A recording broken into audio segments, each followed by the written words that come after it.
Bismillahirrahmanirrahim. Assalamualaikum warahmatullahi wabarakatuh. Waalaikumsalam warahmatullahi wabarakatuh.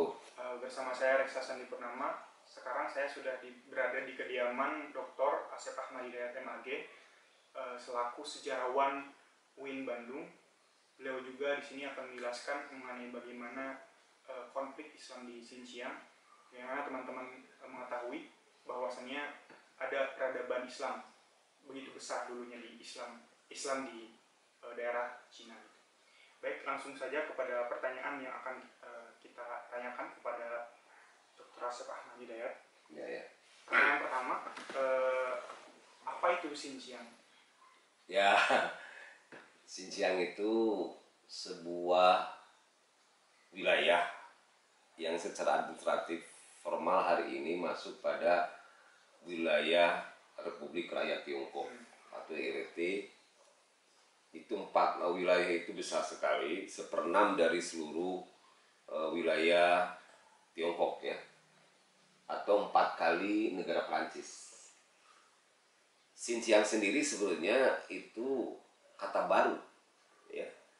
Xin itu artinya baru, Ciang wilayah. Dulunya adalah merupakan wilayah lembah Tarim namanya. Dan itu berbagai macam nama. Sebelum abad modern ini, pada periode modern itu nama Xinjiang itu banyak nama. Ada Al-Ikhtisar gitu kan. Ada juga Telukan Tarim gitu. Nah ini Xinjiang itu nama yang diberikan oleh dinasti Qing. Dinasti Qing itu adalah sebuah dinasti di Cina yang merupakan minoritas sendiri di Cina, yaitu suku Manchuria. Maka disebut dinasti Qing pada abad ke-18. Pada abad ke-18, wilayah Xinjiang atau wilayah Telukan Lembah Tarim itu dikuasai oleh Qing. Namun sebelumnya wilayah tersebut merupakan wilayah yang seberabad-abad bahkan sebelum Masehi itu dikuasai oleh berbagai macam suku. Termasuk juga pada masa kerajaan atau 3 besar kerajaan Tiongkok. Anda tahu kan sebelum dinasti Tiongkok itu Anda kenal apa? Ada dinasti yang pertama dinasti Tang ya, kemudian dinasti Song, dinasti Wan misalnya, dinasti Ming dan dinasti Qing gitu kan. Nah sebelum dinasti-dinasti itu sebetulnya pada masa ada disebut dinasti Han atau di zaman 3 kerajaan besar sebelum bersatunya daratan Tiongkok pada masa itu juga sudah dikuasai oleh 3 kerajaan besar, diantara dinasti Han.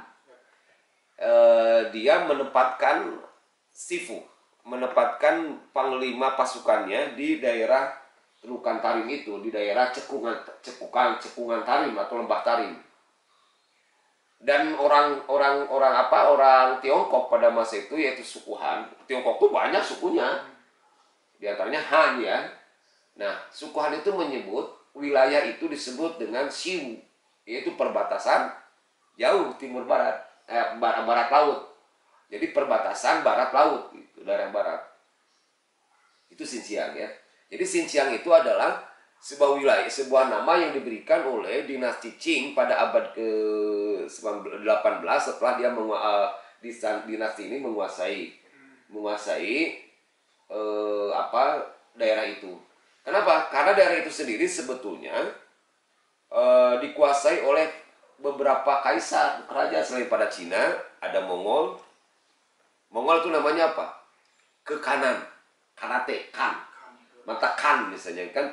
Itu adalah bagian daripada Mongolia. Maka di situ ada beberapa penguasa. Pertama misalnya dinasti Han sendiri sebelum Mongol, kemudian masuk Mongol, ia mendirikan Kekanan Kokan ya, atau Kokan Kanate. Kemudian juga pada abad 8 sampai abad 8 akhir 9 Masehi ya, itu setelah kerajaan ke kanan Uighur di Mongolaya, di daerah Mongol Tengah itu mulai lemah. Kelompok ini yang disebut suku Uighur mengungsi migrasi ke daerah Xinjiang itu dan mendirikan kekaisaran atau bukan kekaisaran, ke kanan, yaitu Irtisar. Itu terjadi perebutan. Begitu juga ada kekaisaran Hejaz yang dimana oleh kaum Khoza. Ada ke kanan yang dipimpin oleh kaum Khoza. Khoza itu adalah ulama dari Asia Tengah, yaitu di bawah Khoza itu adalah penganut, kaum Khoza itu penganut Islam Sufi, yaitu Zahiriyah dan Kufiyah, Naqsabandiyah. Gitu ya. Jadi Xinjiang itu sekali lagi sebuah wilayah otonom di daerah Tiongkok pada hari ini. Otonom karena dia adalah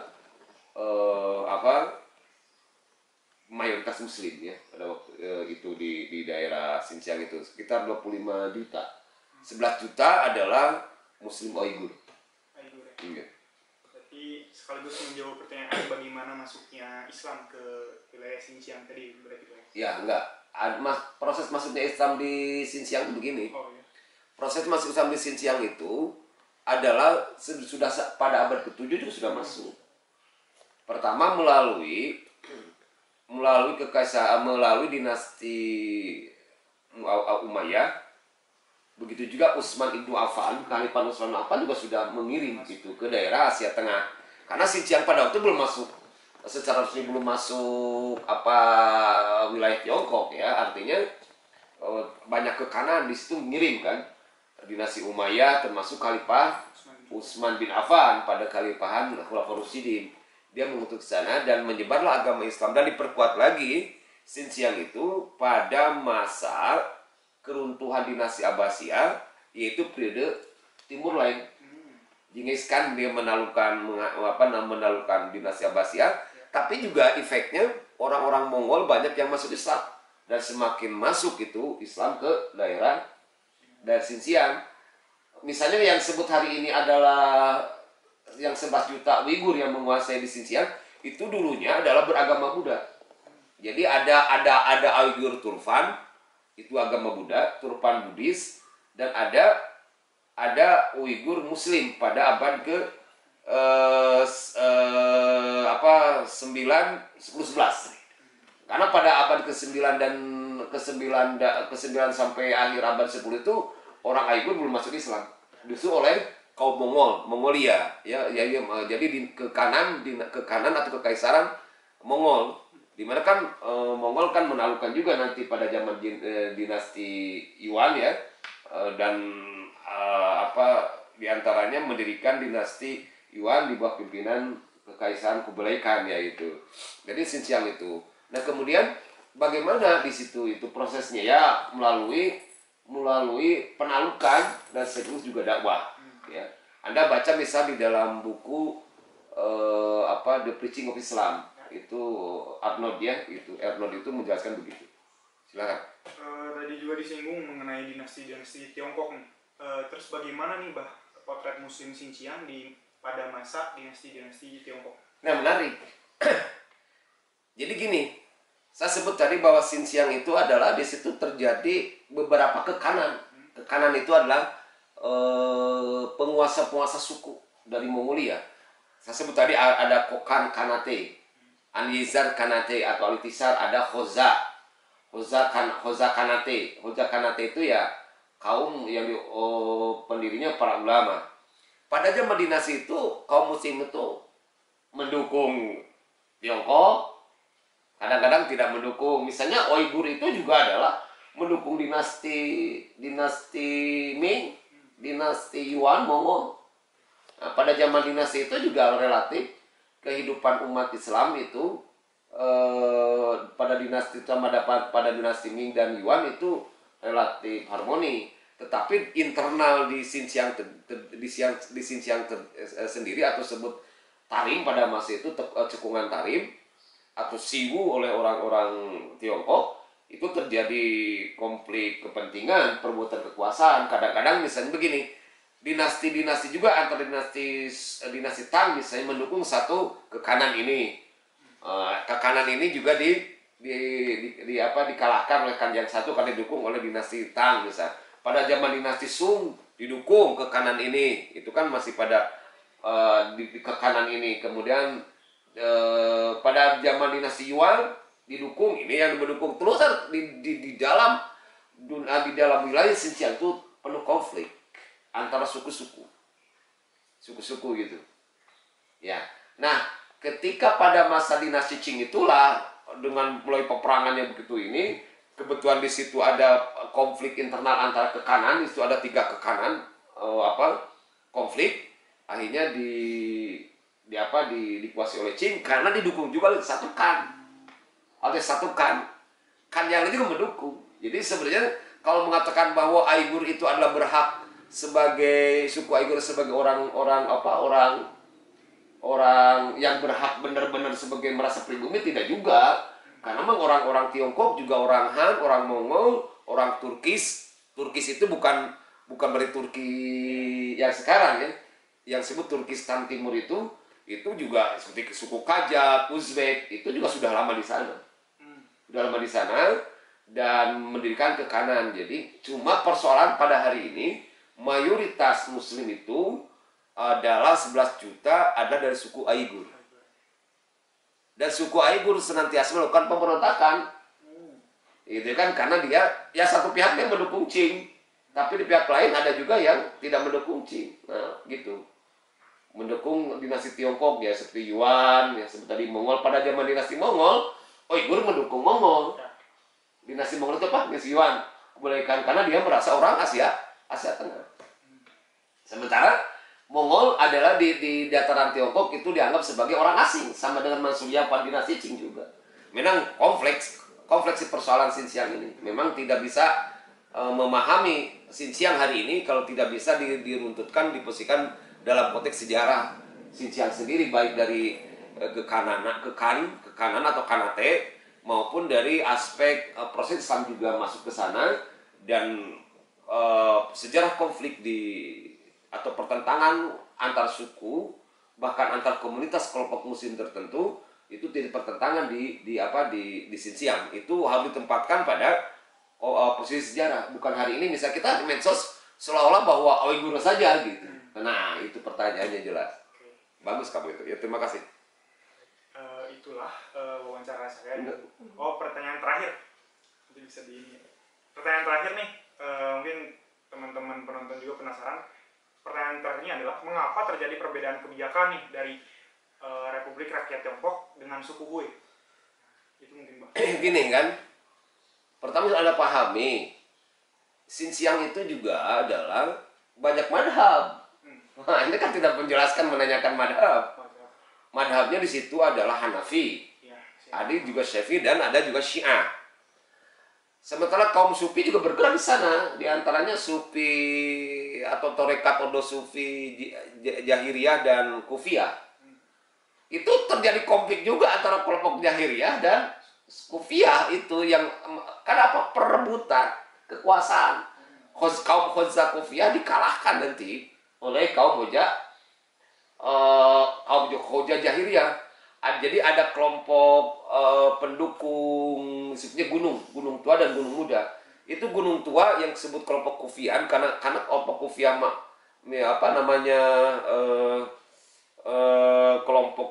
kelompok Sufi atau ordo tarekat dari Kufiyat itu kan dan Jahiriyah itu menguasai cekungan Tarim di daerah pegunungan itu, Xinjiang Barat itu ya.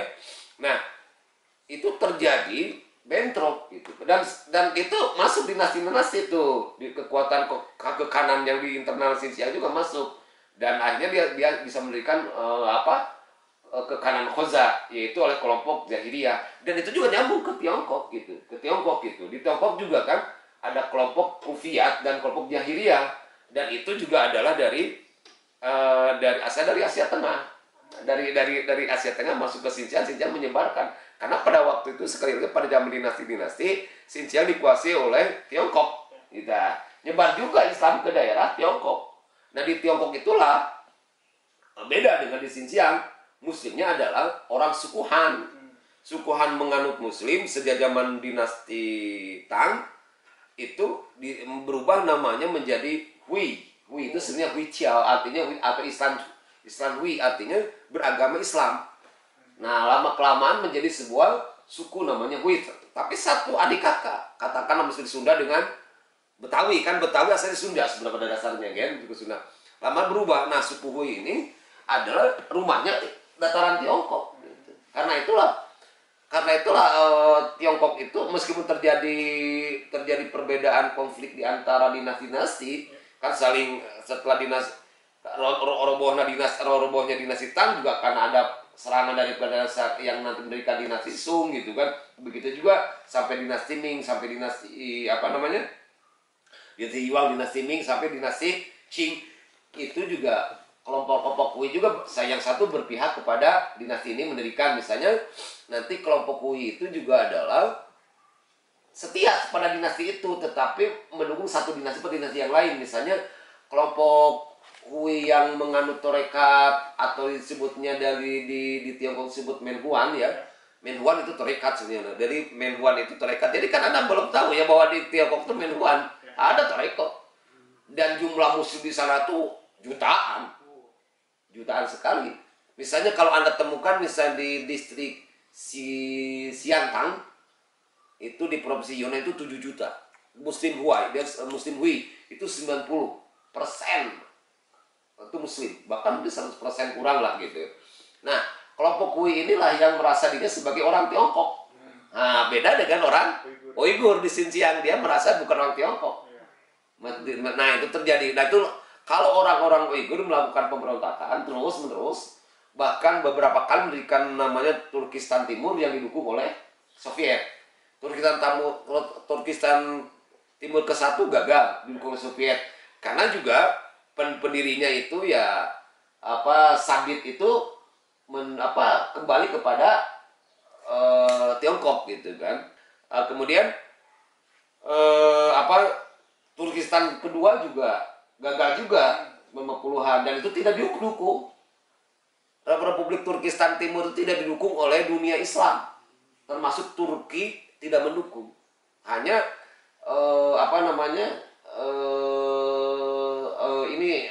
perpanjangan dari Soviet, karena Soviet punya keinginan untuk menguasai Xinjiang pada masa itu. Nah, kemudian pada akhirnya juga kan ada juga pada akhir ke sini tahun 2090 sampai 2000-an kan itu mendirikan Turkistan Timur, Republik Islam Turkistan Timur. Tetapi Republik Islam Turkistan Timur itu juga harus dicatat, meskipun pada awalnya itu atau tahun sebelum antara tahun 49 sampai 50-an itu adalah hanya 1 tahun, tapi negara republik pertama di dunia Islam. Itu Republik Islam Turkistan ya. Nah, itu menjadi sebuah ilham bagi kelompok-kelompok Muslim, terutama kelompok Muslim Uighur di Xinjiang untuk kembali mendirikan Turkistan Timur. Dan kelompok Turkistan Timur ini lama-kelamaan menjadi sebuah organisasi internasional dan dianggap radikal teroris oleh Amerika ya, karena memang banyak kegiatan pemboman ya, meracun, memberikan racun terhadap kelompok-kelompok manusia yang lainnya kafir segala macamnya itu. Dan itu juga ada masuk kelompok jihadis dari Asia Tengah. Kelompok jihadis dari Asia Tengah dan kaum Turkis itu bergabung dengan Turkistan Timur. Jadi sangat kompleks persoalan di Xinjiang itu. Misalnya begini, sekarang mengemukakan sejak 2018 itu kan ada mengemukakan bahwa ada camp orang-orang Uighur dianggap sebagai indoktrinisasi, memang untuk melakukan deradikalisasi dan memberikan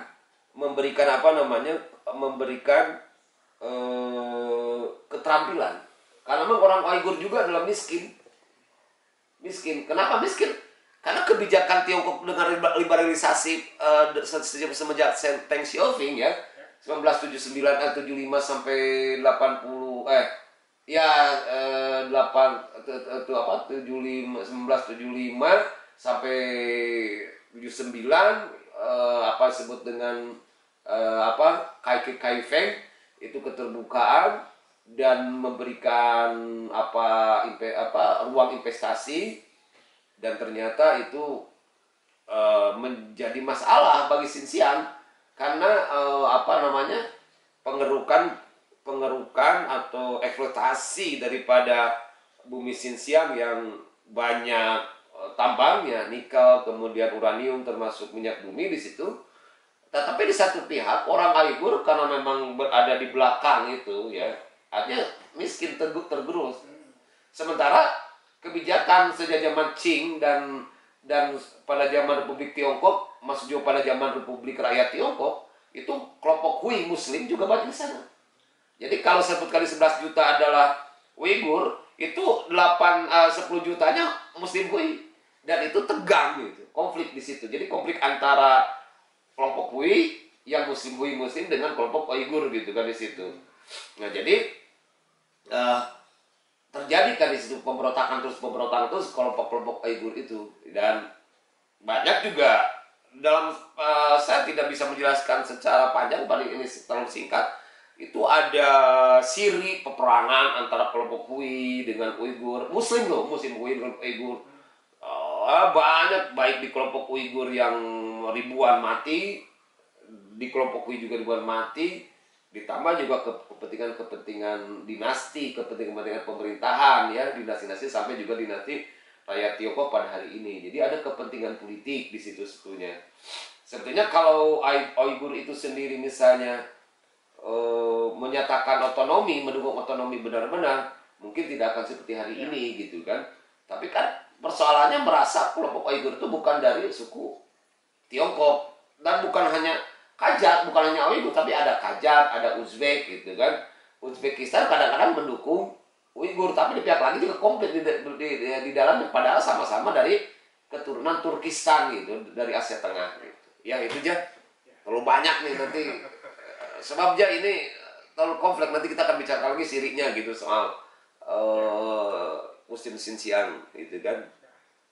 Terima kasih banyak sudah banyak mencerahkan kita mengenai Islam di Xinjiang ya. Kita menjadi tahu apa itu Xinjiang, bagaimana proses masuknya Islam di Xinjiang, konflik-konflik yang terjadi, banyak hal. Dan kalau teman-teman penasaran bisa tanyakan di kolom komentar, nanti mungkin Abah bisa jawab kembali pertanyaan-pertanyaan dari teman-teman.